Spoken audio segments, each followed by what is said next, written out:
Sanbonani Dumelang Sintao. My name is Judicious Masugu, and I come to you today with some exciting news. So your girl was in conversation with Carlton Holden, the writer, and we had an amazing conversation. I hope you are going to enjoy that. Good evening, everybody. It's writer Carlton Holden, my dear listeners, with another riveting episode. This one is a first, guys. A South African fan who teaches in the Republic of China, that's Taiwan, reached out to me on social media and expressed a desire to be on the show. She had plenty of kind things to say about it, and I am grateful, beyond grateful. I accepted her request to be on the show, and she is ready to chat. We think we could even be cousins based on my Ancestry.com DNA test results. You guys, this evening we have on the mic Miss Judicious Judy Masuku. Welcome, Judicious. Thank you so much, Carlton. Thank you so much, cousin. It is a pleasure to be in this platform, and everyone who is listening, thank you so much for being here.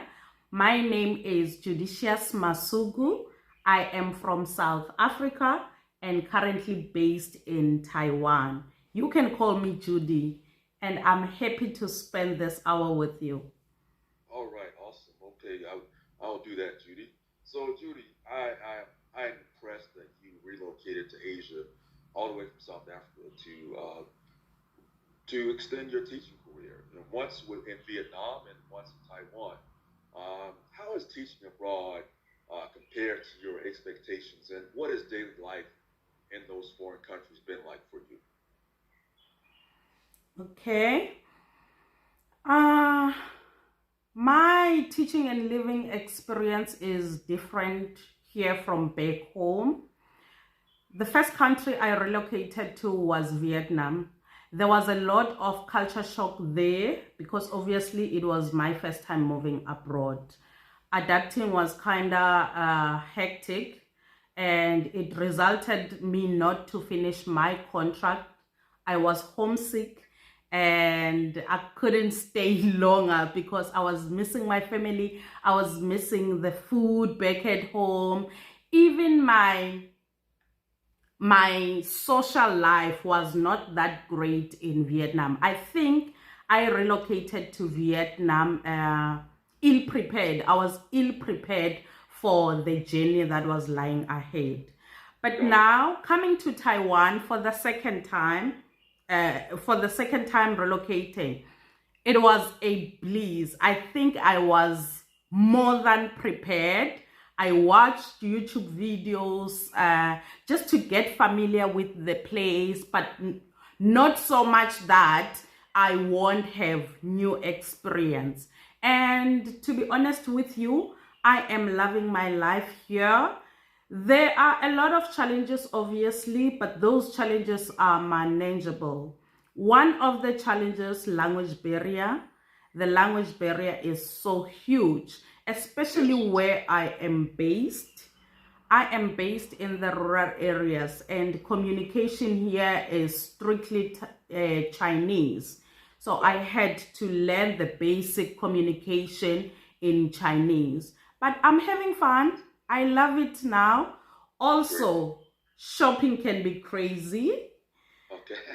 The other day, I found myself getting a bleach instead of a laundry soap because the language. Yes, yes. But, pardon? pardon? I saw that video where you posted that. Oh, on my channel, yes. Yes, yes. But other than that, the experience is great. I love meeting new people, connecting with the locals, learning the language, experiencing the food, discovering places. It is a great opportunity. I would advise any teacher out there who is looking to broaden their perspective in terms of teaching and also living in another country to just look at it and go ahead with the idea if they are thinking that it's something that they want to do. Great. That's wow. You know, I feel I can tell that you have found your niche there. and you're happy, you're content, and that's a blessing, to say the least, Judy. So I'm happy for you. I felt the sincerity that you are in a happy place, in a good place. So that's wonderful for you. So, Judy, let me ask you this, especially for those out there who, like you, may want to teach in a foreign country. Ironically, my brother-in-law, he taught in Asia as well, over in South Korea, not far from you, um, because he speaks Korean, and so it was very easy for him to go abroad. In fact, he tried to encourage me to go over there, but I love the United States, Judy, so I can't really see myself relocating like that, like you. But for someone who wants to teach abroad, Judy, like you, actually, make it their livelihood in a place like Taiwan, what are the requirements, all the red tape that you have to go through to get to that point? Okay, all right. That's a great question, Carlton. It depends. In Taiwan, we have three types of schools, and I can say the same with the other Southeast Asian countries. We have three types of school. The first one is an international school. Okay. At an international school, you are teaching kids from all over the world. And the requirements there, documents that are needed, you are required to have a Bachelor of Education or PGCE, Postgraduate Certificate in Education, Okay. some teaching experience, and you need to be a registered teacher, registered in the board or council of educators in your country. Got it. Second type of school is public school, the government school. That's where I am teaching. There you need, the requirements are the same, but they do take people who do not have experience. If you have Bachelor of Education, it doesn't matter what subject, PGCE, Postgraduate Diploma in Education or Postgraduate Certificate in Education, you need to be registered with the board or the council of educators from your country, and a clear police clearance. You need not to have a criminal record. Got it. Got it. The last one, which are CREM schools, others they call them language centers or bujiban. Yeah, you can teach with a degree in any field. It doesn't matter the field, whether you did science, whether you did social worker, and you have a TESOL or TEFL certificate that is 120 hours and above. Clear criminal record, and that's it. That's it. Okay. Got it. Okay. Yeah. Sounds good. So you cover, you have to have the education in place. Of course, in order to work around children, they want to make sure that you have no offenses with the law. Yeah. And then have all the other that you're able. I've heard of the Teachers of English as a Foreign Language endorsement, where again you are able to, you're qualified to teach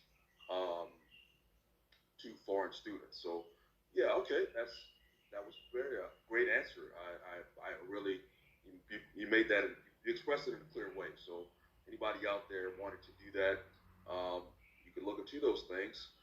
Judy broke it down: international school, public school, and once again, what was that third one, Judy? Bujiban or language centers. Got it. Or CREM school. In other countries, they call them CREM schools. Other countries, they call them bujiban, like here in Taiwan, or language centers. Got it. Okay. Yeah. Got it. Now, Judy, what grades do you teach? I heard briefly in your videos, but what grades do you teach? At the moment, I am teaching at an elementary school. Okay. I teach from grade 1 to grade 6. 1 to grade 6. And I know you teach math, dance, and PE. Ah, that is correct. You did your Yeah, research. yeah, absolutely. I saw you. You have amazing energy as a teacher. I almost wanted to be in that classroom just to observe. I saw you. I know you said you like to go barefoot. I saw you with some of your kids. How do you juggle all three of them, Judy? May you come again, please? How do Like you the last juggle part, the all? question. Yeah, I noticed again. I said you teach three subjects: the math, dance, and the physical education. How do you juggle all three of them? I know you, like I said, you have a lot of energy. I did pick up on that. But how do you juggle teaching three subjects? For me, it's easier because these three subjects are different, you know. Okay. So both Yeah. of them, they bring out a kind of energy from me that I like. Firstly, in music, it's dance. I mean, in dance, it's music and dance, of which music revives our soul. And I love that I'm always listening to music and dancing with the students. I'm not a great dancer. I'm not a Okay. skilled and talented dancer, but I welcomed the challenge, and sometimes I let my student to teach me new dance move. So for me, the learning and the enthusiasm from the kids, I love it. Great. Great. And PE, I think it's an answered prayer for me because Okay. I remember making a prayer and saying, Lord, I want to stay fit. I want to lose weight. Make it happen. Find a way to embed it in my daily life. And when I Wow. came here, they told me I was going to teach PE. I was like, yay! Because Wow. I love the outdoors. When I'm Yes. outside, I'm the happiest. You can see that sometimes I take the students under the tree to do our warm up there under the tree. So it just the fresh air, being outside and doing physical activities, it gives me more energy to use in the maths class, because the maths class, you need to be creative, you need to be strategic and also observant. Also, you use your mental and intellectual capacity a lot. Yes. And I feel like the other two subjects are feeding to that. Yes. That's how I Yes. juggle it. Yeah, that's great. So you just you soak it all in, and that's what I'm hearing. You just live in each moment, um, and you soak it all in. That's wonderful. You go with the flow, as we say a lot uh, in America. So let me ask you this: share with us one moment where you kind of talked about this, Judy, uh, where you really felt you connected with your kids in one of your classes. Mm, okay. I will start from an experience back in South Africa Okay. during my first year of teaching. Yes. I thought listening and hearing other people's experiences, I thought my first year of teaching was going to be terrible. I say this because most teachers say so. They complain about kids being unruly and disrespectful to the new teachers. But my experience was the same, or was different rather. Got it. When I started teaching at the school that I taught, I don't know what is it exactly that I did to the student, but I saw students coming to connect me on a deeper level, emotional, psychological, and trusting me with their issues that they were going through. As we all know that South Africa has got a lot of social issues. Yes. And many students started coming to me. and confiding in me and all that. So I started connecting with the student on a deeper level. As a result, that was noticed by the school principal, and he appointed me to be responsible for the SBST. SBST is the school-based support team. So for me, that was a moment of discovery and to know that, you know what, I am called for this, and there's a greater purpose in teaching than just sharing information and that, you know. Yes. Also, here in Taiwan, as I have mentioned before, that there's a huge language barrier. I love my students. I connect with my students and they love me. The love I receive from them is beautiful. But sometimes they come to me during break time. During recess, I like to go outside, just stand there for kids who are shy in the classroom to come and speak English with me and just to get to know me. So sometimes I find myself sitting there with students. We don't understand each other, but we are talking, we are speaking. It's just vibes, and I feel the connection, you know. Yes. So for me, those are defining moments in my teaching career that I found beautiful, and it's so fulfilling to receive love and also to give love to my students. Beautiful. That's wonderful. Well said, Judy. I can feel the love there, and kids are that way. I have a background in education. I'm not sure if you knew that. But I've taught kids, and what you're saying, the hugs, the appreciation for you, and teaching a whole child. You know, it's like you said, it's more than teaching books. It's about life. Kids need to be equipped for life, and a lot of times, Judy, I'm sure you know, kids are going through a lot of things that you would have no idea that they're dealing with, which will explain their misbehavior, the lack of attentiveness in class, right? So let me ask you this, because I can tell that the library is dear to your heart, and I can see in my mind you sitting on the floor near a bookshelf. You were poring over a good book in one of your videos. What was the most impressionable book that you read in your life, and why is that? I've got quite a few. The first one was Never's Conditions. Never's Condition is a book by Tsitsi Ndangaremba, a Zimbabwean writer who is a female from Zimbabwe is a patriarchal country. So for years, women were not given opportunities for same opportunities as men. And in the first chapter, Titi speak about how glad she was when her brother died. Wow. You can imagine that.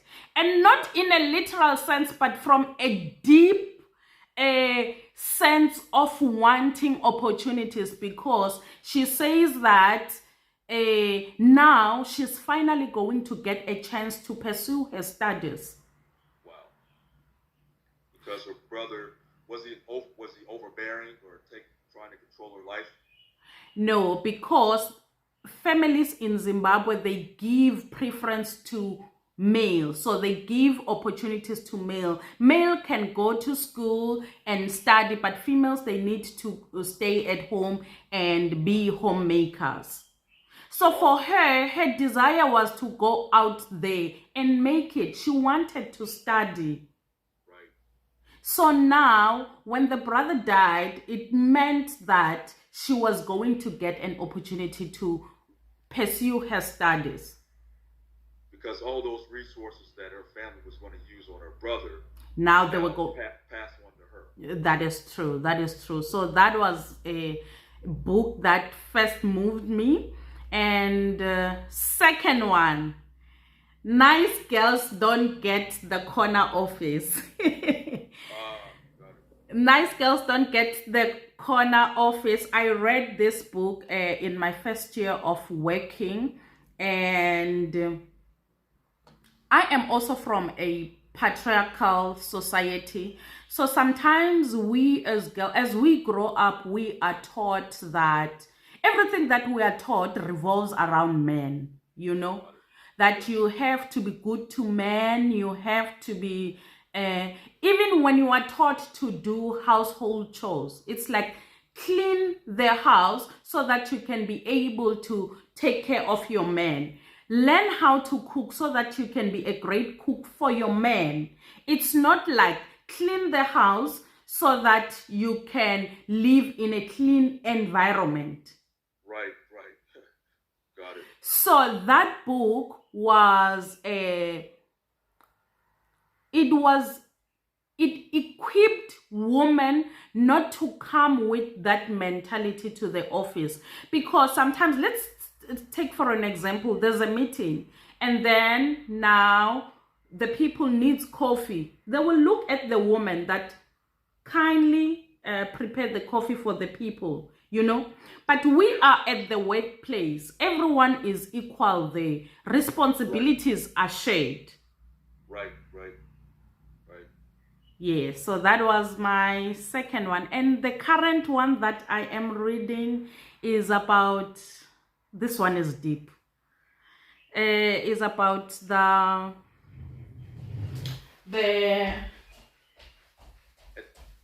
Let me take a guess. Was it Drop the Mic? Pardon? Don't drop the mic. Was it Don't Drop the Mic? That's one of my favorite too. I read a lot of books, so sometimes I forget about the others. But yeah, Drop the Mic also had a beautiful influence on me. Drop the Mic is about speakers, people who have an influence and who are to occupy stages, you know. And the mic is a literal symbol of whatever that is that you are gifted in and you are passionate about. That don't drop it. Do it with all your passion. Do it with all your love. And value your audience. Your audience can be your customers. Your audience can be the people you are leading in the community. The audience can be, it can be anyone that you are serving. Serve with integrity, serve with purpose, and make it an intentional that you want to give good to the people. Got it. Yeah. Good. Talking about books, I can give you an endless list that can take the whole day. So I think let's end it. All right. I am passionate about books. God, that's great. Absolutely, yeah, books, and you know, I love a good book, and I find it ironic that I became a writer because for a time, you know, reading was a chore.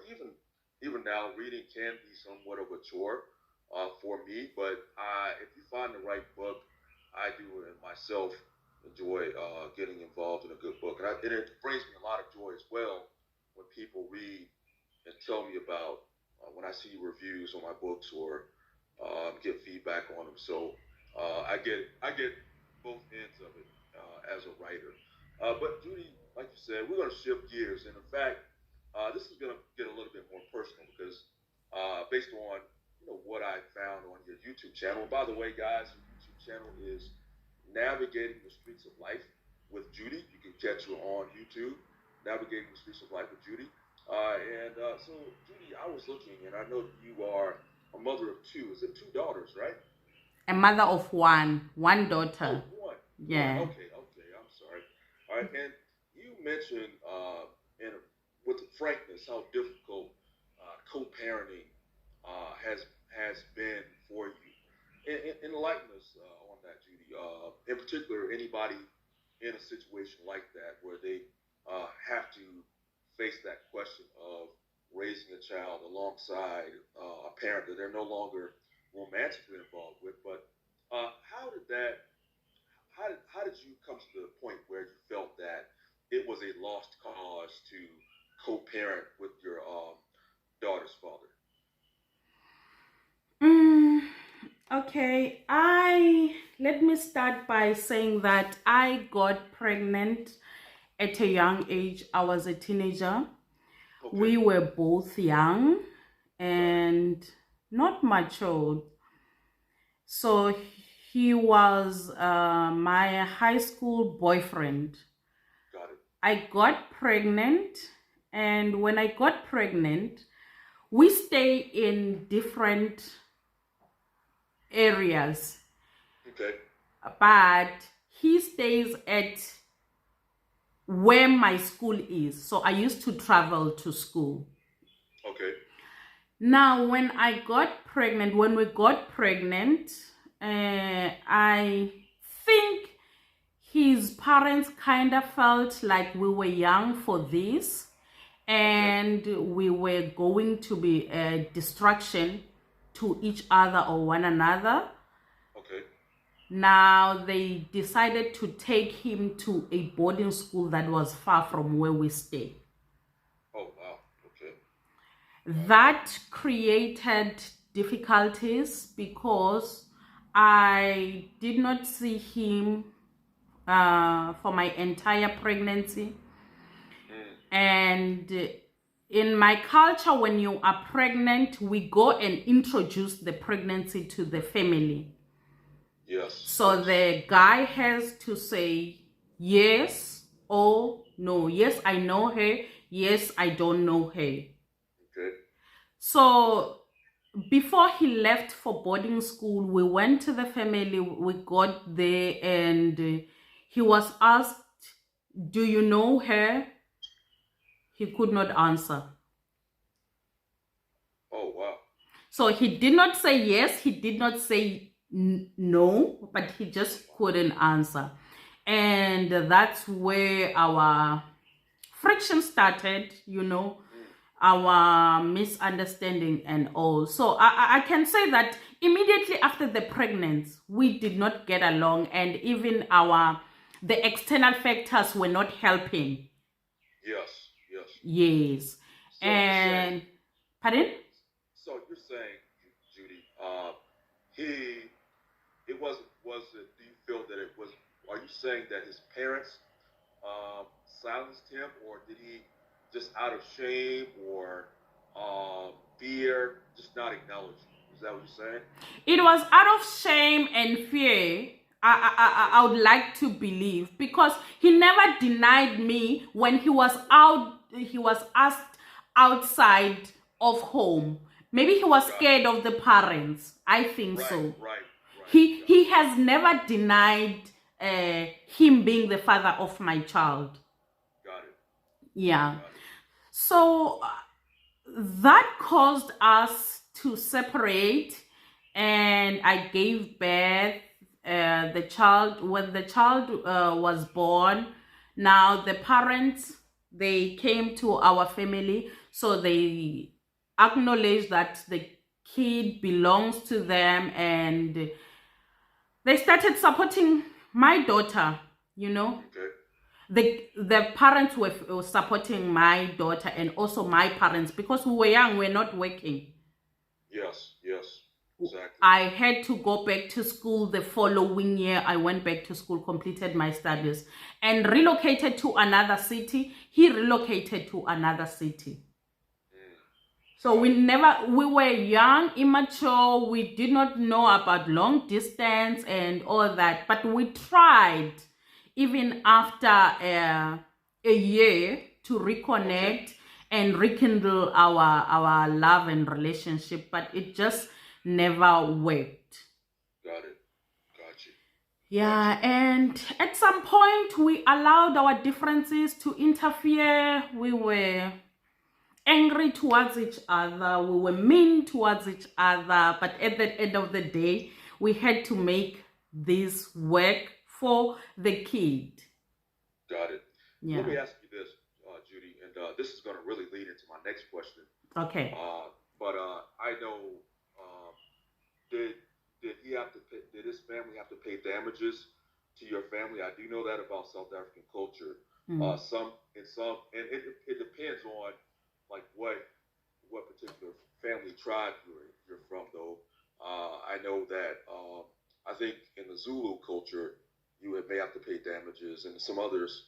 But did his family have to pay damages to your family after taking your virginity? You are so schooled about South Africa. I am impressed. I am from a Swati tribe. As Swatis, we believe that a man should pay damages if they impregnate you or take your virginity. However, in this case, my daughter's paternal family, they still owe us. They haven't paid. They did acknowledge that they constantly acknowledge that they owe us. So Okay. I'm thinking they're still going to pay, but it has not been done yet. Got it. Yeah. And so for all those who are listening out there, I told Judy this. And I dated a South African, and I told my listeners, told you guys more than once. You've heard me talk about my past dating experience with a South African. So I know a lot about damages and how to relate to a woman in South African culture. One of them is the bride price, called lobola. And so for those who are ignorant of lobola, Judy, break it down for them. And what are your feelings on whether it's outdated or a means to exploit the groom's family? And have you heard of any lobola negotiations gone wrong? I'll break that down for you. First of all, break it down for anybody who needs to understand what lobola is all about. Okay. Lobola is a bridal price.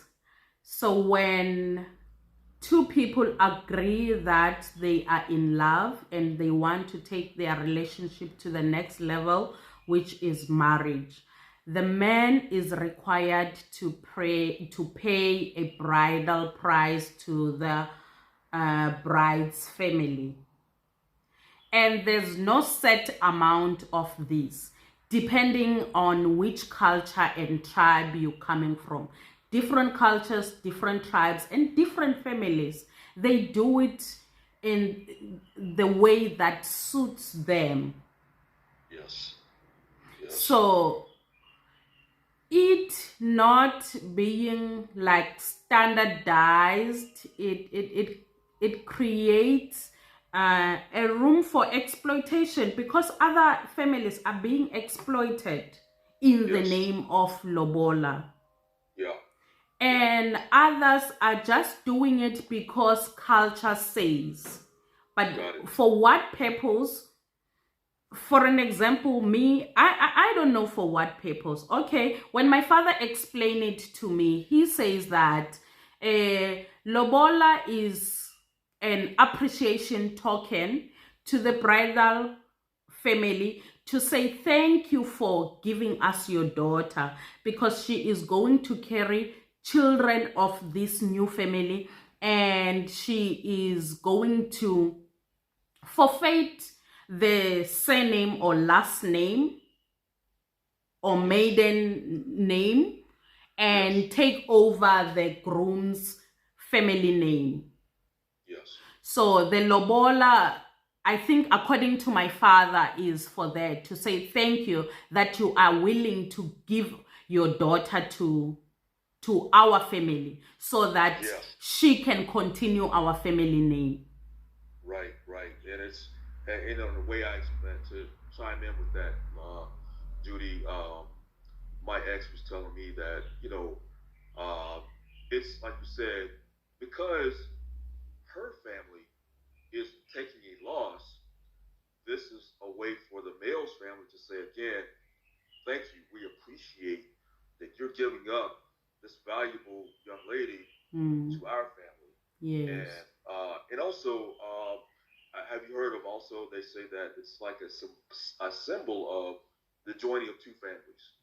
Yes, I've heard that it's like it's a symbol of joining the families. Yeah. Of which, yes, it's true. According to our culture, once lobola is paid, the two families are now joined. You are Yes. considered married. Yes. Yes. Exactly. So it is indeed a symbol of joining the two families together. Yeah. And also, for those who have never heard of lobola, it's like your elders from both sides of your family. Most cases, I know it's the uncles who are older than both the bride and the groom. They will select the uncles of the mother, and then also on the other side, I think it might be the father's brothers on the other side. Or I think it just all depends. I've even heard of situations where older brothers become involved in negotiations. But in either case, it's going to be elders of the two people who are getting married, right? Yes, that's correct. Yeah, yeah. So, have you heard of any negotiations, lobola negotiations, just gone wrong? Any horror stories, Judy? To share a personal story, my elder brother, went through the lobola. So lobola is paid in stages. Yeah. Okay. It's not common that you will find a family that will go with all the money same time, because these days it's kind of expensive. And my brother went to lobola his fiance the first time, and then just before they were to get married, us as a family, we went to now pay off the balance. And there were a lot of misunderstanding there, and it resulted to my brother not getting married to the fiance, and now they are separated.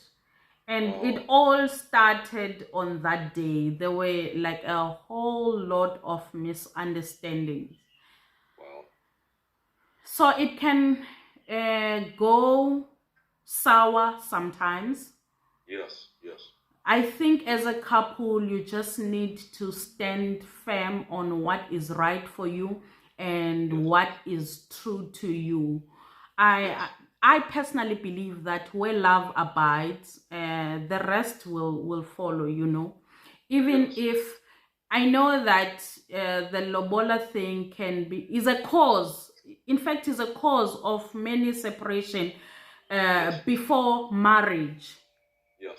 But those who are making it are the ones who are able to stand and say, parents, listen, we respect this culture, we respect this, and also the amounts that you are requesting.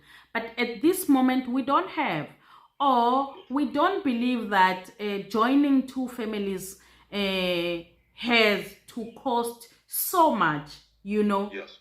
And some, they go as far as going to the court, get married, and eventually they get the buy-in from the family.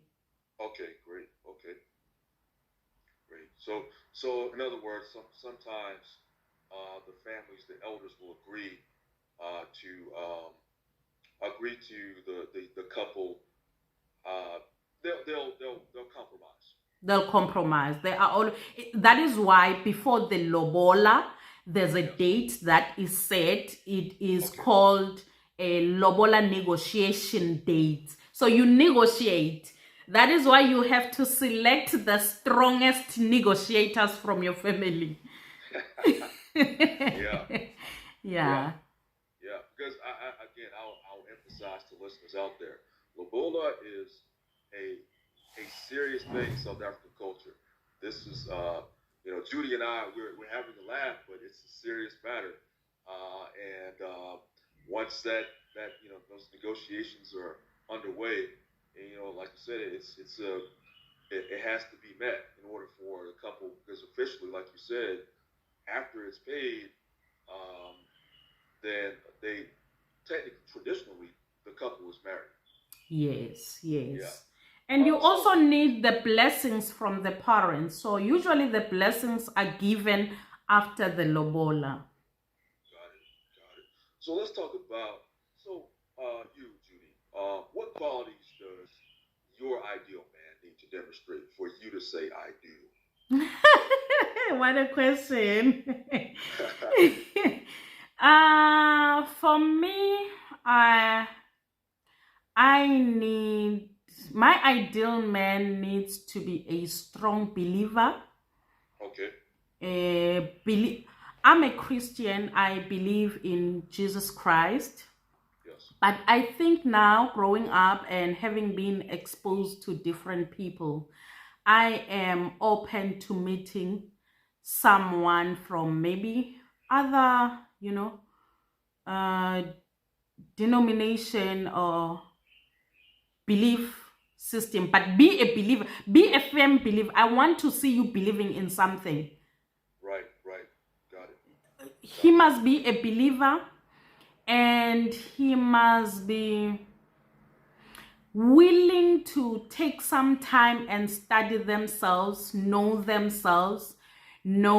strength, their weaknesses, their good traits, and their bad traits. Got it. I'm not looking for someone perfect, but at Okay. least be aware and try to do something. Yes. And also have a vision, have a purpose. Okay. It doesn't matter what stage you are in building your purpose, but I want to see that you are thinking about tomorrow, you are thinking about the future, and you want to better yourself and the life of the people around you. Wow. Wow. I love it. It doesn't matter where you're coming from, all corners of the world, and value love. Yeah. And understand that love is work. Got it. Yeah. Those are some great points. You know, a lot of women. I noticed that, Judy. You know, and it's not a bad thing. I'm saying that I'm seeing a theme with women. Whenever I hear women say this, they for sure they talk about being God fearing, and also having that vision, having a plan, um, and yeah. So I'm finding that a lot, and that's I find that to be interesting, remarkable. What's the most romantic thing a guy's done for Most romantic thing. you? Yes. You know, the things that win my heart and that I found them romantic are the little things that requires little effort but more intentionality. A guy running a bath for me, or cooking a great meal. I am for home cooked meal. Yeah. Just setting that time to say, today I am preparing this special meal for Judy. For me, that's romantic. Okay. Do the unpredictable.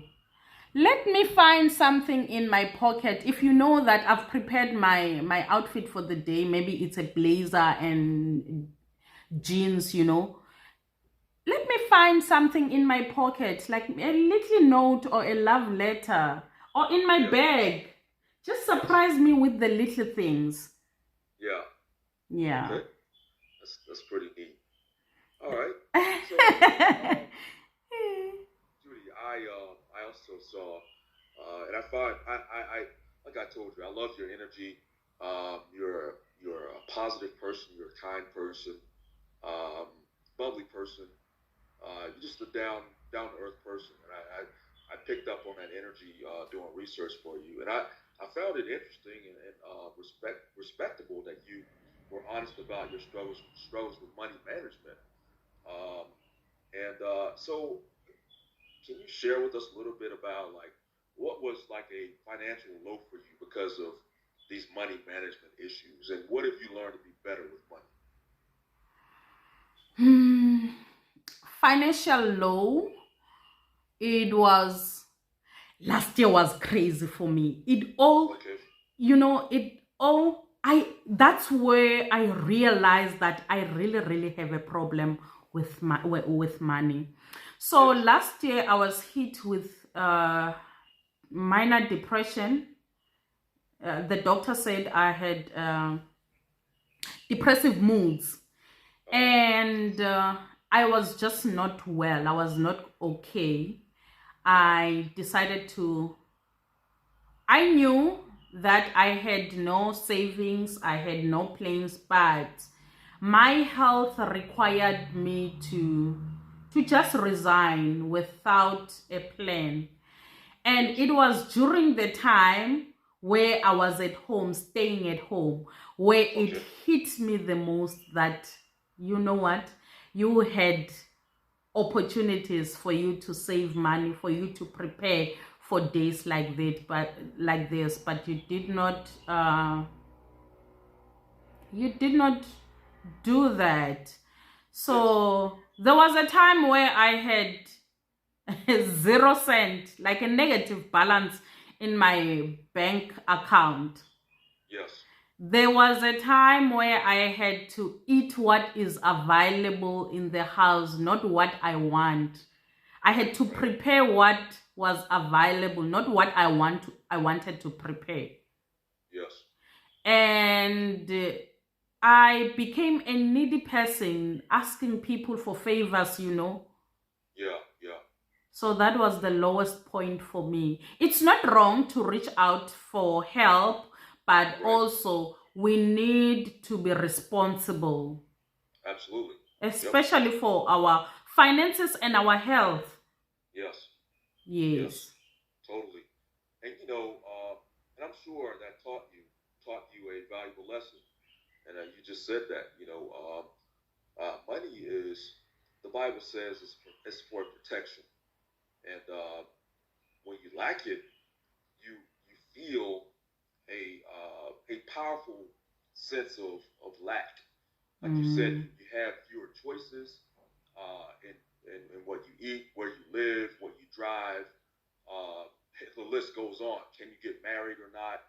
Um, Money is such a critical part of life, and that's everybody knows that, but you truly know it, like you said, when you don't have it. You know. yes, Um, yes. but Judy, you said something else really powerful, and I'm speeding things up because I wanted to also give you a chance to ask me some questions, which will come next before I go into the this or that with you to end things up.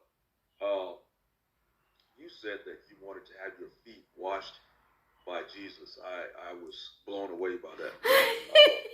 And Judy, I know that in the Bible that was to teach his disciples humility. With him being the Son of God, he was the last person that would wash somebody's feet, right? Yeah. But what was one time in your life where you had to show humility, judicious, like what Judy, where you had to swallow your pride? One time where I had to swallow my pride. Yes, and just say, look, I'm not going to pretend to be something I'm not. I know it could have been in one of your moments It's where it's you, it's it's 2022 was just another year. And right? let me mention this. Beginning of the year, I usually take fasting, and God gave me two words last year, 2022, and those words were surrender and soul. Okay. I did Right. not understand in the beginning, and he took me through the journey of surrendering. Yes. Last year, when I was hit by depression, I had to learn to surrender everything to God. And that Yeah. is the moment where I was being humbled. Yes. Yes. As a person, uh, prior to 2022, it was hard for me to reach out to people for help. It was Yes. hard for me to let people in my space, especially when I am not okay, or when I am hurt or broken. No one knew me. in those dates. Yes. But last year, it was a humbling moment for me. Yes. People saw me crying. People saw me complaining. People Yes. saw me asking for money, asking for help. Yes. So 2022, during the time where I was dealing with depression, that is where I had to be humble the most. Wow. That's powerful. That's powerful. And I like the way you said that. When you know, you learned surrender, and that's something that I myself have learned as of late. Leaving things to Him, the Most High God, and He carries our burdens for us each day. Without Him, we would collapse. Opportunity, Judy. You know, you reached out to me. You took the initiative to reach out to me, and I didn't know how to take it at first. I said, "Wow, who is this reaching out to me on Instagram and Facebook?" But the more I read your comments, and I said, "Wow, you know what? I'm gonna respond back to her because she didn't have to do this. She's somebody that I've been blessed to touch. So I want to give you an opportunity to, what's something that you want to ask me on my platform before you met me?" To be honest with you, Carlton, I do not have a question, but rather a comment to you. Okay. The reason I reached out to you, for me, you strike me as a wholesome person. Okay. I loved your holistic approach on things. Yes. I found the human in you. And I loved the fact that you are God fearing, it's God first.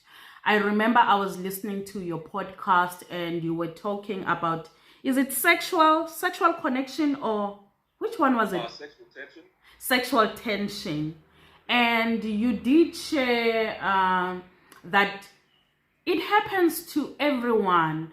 But what stood out for me was when you say that what helps me is to pray about it. Yes. Okay. Got it. Yeah, I did So say that. Yeah. I loved the fact that you are God centered and you are not afraid to talk about anything and everything. I am for conversations, and I am a God fearing woman as well. So I felt like this is a person that shares the same values as me. I would love to have a conversation with him. It doesn't matter what we talk about. So, Yeah. my wish is fulfilled today for you accepting to have a talk with me. Got it. That is enough. That is enough. For me, I was like, if I can only have a conversation with him, I know Wow. we will impact each other's energy and all that. That is all that I needed. So, my comment to you is keep up doing what you are doing. You are causing a great impact. I am one of the people that you have impacted in a positive way. I remember I shared in one of the reviews I left for you that I had no information about martial arts. Like it was something that was never a thing to me, you know. But listening to your podcast, it drawn me to learning, trying to learn more and understand it. You know, I am far from understanding it the way you are understanding it, but you planted a seed. Wow. That's great. That is. Thank you. I appreciate that so much. That you have no idea how much that touched my heart. And wow, with you being in Asia, you are also in a prime position to learn a lot about the martial arts because that's really the birthplace of uh, of martial arts. You know, Asia. So Yeah. thank you for that. I did see you mention that in your comments to me. as we were, prepping to do this. So that really touched me because I am a big fan of martial arts. But we've reached the end. Your favorite segment, I think you said, this or that. And Yeah. these answers can be real quick. Uh-huh. We're about at like the 5 more minutes before we can close up here. But Okay. real quick, just again pick the one that you like more. Okay. Okay. So Vietnam or Taiwan? Vietnam. Okay. Chopsticks or traditional silverware? Chopsticks or Traditional silverware.